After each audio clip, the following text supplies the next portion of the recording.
سکندر اعظم نے 32 سال کی عمر میں آدھی دنیا فتح کر لی تھی. تو لوگ پتہ کیا کہتے تھے؟ یہ وہ بندہ ہے جس کو تاریخ نے گریٹ کا لقب دیا ہے. لکی نہیں کہتے، ہم کہتے بڑا لکی ہے بھائی. لوگ کہتے تھے یہ مقناطیسی آدمی ہے، کبھی ناکام ہوا ہی نہیں. سکندر اعظم کبھی ناکام نہیں. جس علاقے اور عمر کتنی بھی، اتنی کم عمری میں اتنی دلیری، آدھی دنیا فتح کر لی. ملتان سے گزر رہا تھا تو اسے ایک تیر لگا. کچھ لوگ کہتے ہیں یہاں جیلم کے پاس لگا تھا. ایک تیر لگا اسے. اس نے کہا بندہ تلاش کرو، کسی کی اتنی جرت کہ سکندر اعظم کو تیر مارا ہے، تلاش کرو. جب ڈھونڈنے لگے تو بندہ نہ ملا. تو سکندر نے حکم دیا کہ جس کی آنکھ چمکتی ہے اسے قتل کر. مرد بھی مارے، بچے بھی مارے، بوڑھے بھی مارے. تو لا کے لوگ کہنے لگے انسان کوئی نہیں بچا. کہنے لگا میں نے تمہیں کہا تھا جس کی آنکھ چمکتی ہے قتل کرو. بلیاں بھی قتل کرو. ہو سکتا ہے کسی بلی نے منہ میں رکھ کے پھینکا ہو. کتے بھی مار دو، کبوتر بھی مار دو. ہر چمکتی والی آنکھ اس نے بند کر دی. یونان کے قریب ایک بستی کا رہنے والا سکندر عراق کے شہر بابل میں تھا. ملیریا بخار ہوا. کیا کہتے ہیں ہم، چند ٹکیوں کی مار ہے، دوائی کھا لو ٹھیک ہو جائے گا. ملیریا بخار ہوا. 32 سال. کچھ لوگوں نے کہا نہیں 2 مہینے کم، 33 سال عمر ہو چکی تھی. تو سکندر اعظم زمین پہ بیٹھا ہے، ایڑیاں رگڑ رہا ہے. موت کا جھٹکا لگا. موت کا ہوئے نامور بے نشاں کیسے کیسے. زمین کھا گئی.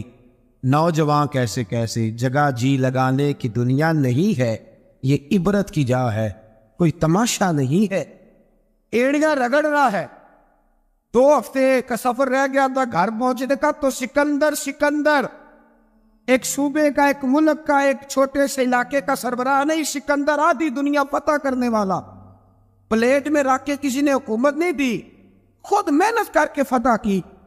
لیکن سکندر ایڑیاں رگڑتا ہے، زور زور سے زمین پہ مارتا ہے اور کہتا ہے کوئی ہے جو مجھ سے میری ساری سلطنت لے لے اور مجھے صرف 2 ہفتے کی زندگی دے دے. میں پردیس میں نہیں مرنا چاہتا، گھر مرنا چاہتا. کوئی مجھے 2 ہفتے کی زندگی، 2 ہفتے، کوئی 2 ہفتے. مٹی دیں تو مٹی رہنا ایمی کا دی بلے بلے. اج مٹی دے اتے بندے آتے، کل مٹی دے تھلے. کا کوئی مجھے مہلت لے دے. لیکن رب کا قانون ہے، جب وقت آ جاتا ہے پھر مہلت. میرے بھائی اپنی زندگی نہ عاجزی میں، جھوک کے، سادگی میں، کونے میں. دنیا کی پروٹوکول ختم ہوں گے.